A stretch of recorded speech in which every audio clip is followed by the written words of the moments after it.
Hello മക്കളെ, ഈ വരുന്ന നീറ്റ് എക്സാമിന് പോകുമ്പോൾ ഡ്രസ് കോഡ് എങ്ങനെ ധരിക്കണം എന്ന് ആലോചിച്ച് കൺഫ്യൂസ്ഡ് ആണോ നിങ്ങൾ? അത്തരത്തിൽ ഒരു ടെൻഷനും വേണ്ട. നീറ്റ് എക്സാമിന് പോകുമ്പോൾ എങ്ങനെയുള്ള ഡ്രസ്സുകൾ ധരിക്കണം, എന്തൊക്കെ ഡ്രസ്സുകൾ ധരിക്കാൻ പാടില്ല എന്നതിനെ പറ്റി കൃത്യമായി പറഞ്ഞുതരാൻ വേണ്ടിയിട്ടാണ് ഞാൻ വന്നിട്ടുള്ളത്. അപ്പോൾ അതൊക്കെ അറിയാൻ വേണ്ടിയിട്ട് ഈ വീഡിയോ സ്കിപ്പ് ചെയ്യാണ്ട് മുഴുവൻ ഇരുന്ന് കാണാം. നീറ്റിന്റെ ഡ്രസ് കോഡിനെ പറ്റി വളരെ സിമ്പിൾ ആയിട്ടുള്ള രണ്ട് കാര്യങ്ങൾ മാത്രമേ എൻ ടി എ പറഞ്ഞിട്ടുള്ളൂ. എന്തൊക്കെയാണ്? ഒന്ന്, നിങ്ങൾ ഹെവി ക്ലോത്ത്സ് ധരിക്കാൻ പാടില്ല.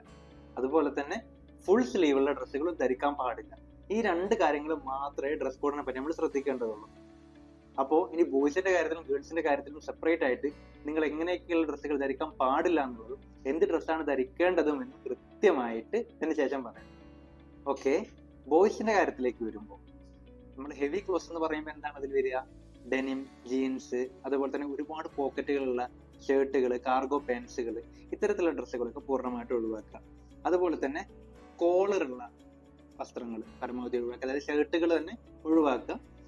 പിന്നെ പ്രിന്റുകൾ, അതേപോലെ തന്നെ ഡിസൈൻ ഒക്കെയുള്ള ഡ്രസ്സുകൾ പരമാവധി ഒഴിവാക്കുക എന്നുള്ളതാണ് ഈ ഹെവി ക്ലോത്ത്സ് എന്നുകൊണ്ട് ഉദ്ദേശിക്കുന്നത്. പിന്നെ നിങ്ങൾ ടീഷർട്ടുകൾ ഇടുമ്പോൾ പോലും ഫുൾ സ്ലീവുള്ള ടീഷർട്ടുകൾ ഇടാതിരിക്കുക, അതാണ് ഹാഫ് സ്ലീവ് കൊണ്ട് ഉദ്ദേശിക്കുന്നത്. ഈ രണ്ട് കാര്യങ്ങളാണ് പ്രധാനമായിട്ടും ശ്രദ്ധിക്കേണ്ടത്. അപ്പോൾ നിങ്ങൾ എന്തൊക്കെ ധരിക്കാം എന്നാണ് ഇനി പറയുന്നത്. വളരെ സിമ്പിൾ ആയിട്ട് പറയുകയാണെങ്കിൽ നമ്മൾ ഡെയിലി യൂസ് ഒക്കെ ചെയ്യുന്ന പ്ലെയിൻ ആയിട്ടുള്ള ലൈറ്റ് കളറുള്ള ടീഷർട്ടുകൾ ഉണ്ടല്ലോ, ആ ടീഷർട്ടും കോട്ടൺ പാൻറ്റുകളും നിങ്ങൾക്ക് ധൈര്യമായിട്ട് യൂസ് ചെയ്യാം.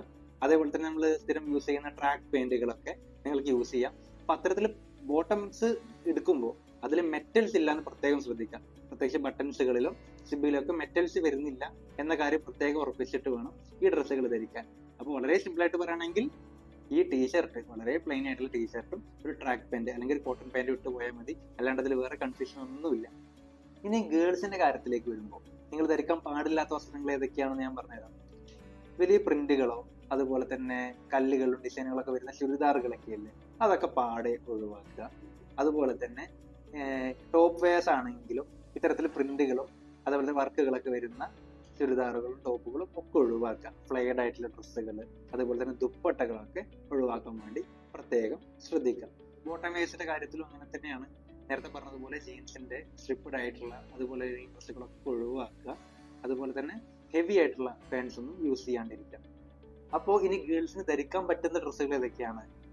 നോർമലി നമ്മൾ യൂസ് ചെയ്യാറുള്ള പ്ലെയിൻ ആയിട്ടുള്ള ടോപ്സ് ഉണ്ടല്ലോ, അത്തരത്തിലുള്ള ഡ്രസ്സുകളൊക്കെ പറ്റും, അധികം ഡിസൈൻ ഒന്നും ഇല്ലാതെ. ചെറിയ ബ്രാൻഡ് നെയിം ആയാലും കുഴപ്പമൊന്നുമില്ല, അധികം പ്രിന്റും അതുപോലെ തന്നെ എഴുത്തൊന്നും വരാത്ത ടൈപ്പിലുള്ള നോർമൽ ടോപ്പ് വെയേഴ്സ് പറ്റും. അതേപോലെ തന്നെ നിങ്ങൾക്ക് നോർമലി യൂസ് ചെയ്യുന്ന ടീഷർട്ടുകൾ പറ്റും. ഇത് ഹാഫ് സ്ലീവ് ആവാം, അതിൽ സ്ലീവ്ലെസ്സും യൂസ് ചെയ്യാം, അതൊന്നും പ്രശ്നമില്ല.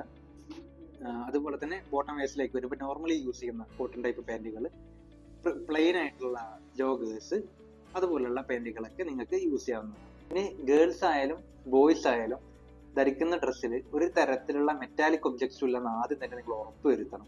ഓക്കെ, ഇപ്പോൾ ബട്ടൺസ് ആയാലും അതുപോലെ തന്നെ ബെൽറ്റുകൾ, ഇതുപോലുള്ള ഒന്നിലും ഒരു മെറ്റാലിക് ഒബ്ജക്ട്സും ഇല്ലാന്ന് നിങ്ങൾ ഉറപ്പ് വരുത്തുന്നത് വളരെ നന്നായിരിക്കും. ഓക്കെ, ഇനി കസ്റ്റമറി ആൻഡ് റിലീജിയസ് വേസ് ധരിക്കുന്ന ആൾക്കാരുണ്ടാവും. അപ്പൊ അത്തരത്തിലുള്ള ആൾക്കാർക്ക് ആ ഡ്രസ്സുകളൊക്കെ അലൗഡ് ആണ്. പക്ഷെ നിങ്ങൾ എക്സാം സെന്ററിൽ അതിനേക്കാൾ എല്ലാവരും എത്തുന്നതിന് 2 മണിക്കൂർ മുമ്പ് റിപ്പോർട്ട് ചെയ്യാൻ വേണ്ടി ശ്രദ്ധിച്ചാൽ മതി, അല്ലാണ്ട് അതിൽ വേറെ കൺഫ്യൂഷൻ ഒന്നും ഉണ്ടാവേണ്ട ആവശ്യമില്ല. അപ്പോൾ നമ്മൾ ഡ്രസ് കോഡിന്റെ കാര്യം ഒക്കെ പറഞ്ഞു കഴിഞ്ഞു. ഇനി അതിൽ ആർക്കും ഒരു കൺഫ്യൂഷനും വേണ്ട, എല്ലാം ക്ലിയർ ആയെന്ന് വിചാരിക്കുന്നു. ഇനി നമ്മൾ ധരിക്കുന്ന ഫുട് വെയർസിനെ പറ്റിയാണ് അടുത്തൊരു കാര്യം പറയാനുള്ളത്.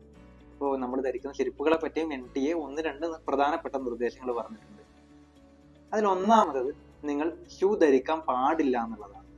ഷൂ, അതുപോലെ തന്നെ കാലും മുഴുവനായിട്ട് കവർ ചെയ്യുന്ന ക്രോക്സ് പോലെയുള്ള ചെരുപ്പുകളൊക്കെ പാടെ ഒഴിവാക്കാം. അതുപോലെ തന്നെ രണ്ടാമത്തെ കാര്യം ഹൈ ഹീൽസ് ഉപയോഗിക്കാൻ പാടില്ല എന്നുള്ളതാണ്.